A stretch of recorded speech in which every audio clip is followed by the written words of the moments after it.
Hey everyone, sorry I couldn't be in class. I hope Eddie, Connor, and Steven have given some good information. But for our last section, I chose to focus my legislation around race. To begin, here's a quote from Sandra Douglas Morgan, president of the Las Vegas Raiders. I don't shy away from challenges, and I'm not going to sweep things under the rug or hide from things. This quote provides a great perspective on the issues of women in color that they face in sport leadership, as they have long had to persevere to overcome barriers of systematic discrimination and unequal access to treatment, which is exactly what my legislation addresses. My first prong is publishes an annual organization-specific racial and gender inclusivity report card that covers things like hiring practices, salaries across ethnicities, and leadership demographics, and just their overall state of inclusivity.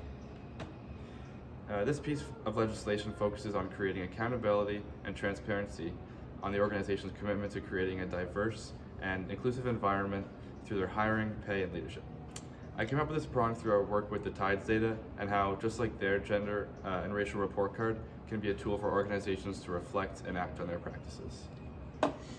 The second prong is implements mandatory organization-wide education programs that focus on ethical media representation and the impacts of racial and gender discrimination for every new hire. This focuses more on creating awareness within the organization on what ethical media representation looks like, which in turn prevents discriminatory behaviors between employees and in the field. The third prong is develops a confidential, anonymous report system where employees can report any discriminatory and/or unethical experiences within the organization. Here, I wanted to create an area where women of color have a voice. By an organization developing a report system, this builds trust between leadership and beginner employees and promotes inclusivity from their very first days within the organization. The fourth prong is requires all entry-level employee contracts to include language of advancement goals and performance-based promotions. This prong is designed to address the persistent issue of the glass ceiling that often limits the advancement of women of color. By implementing performance-based legislation, this helps to give everyone, regardless of their ethnic background, a fair shot of opportunities for promotions solely based off their work and contributions to the organization. Lastly, the fifth prong is incentivizes senior leadership to mentor emerging women of color by offering executive compensation tied to the successful development and advancement of mentees.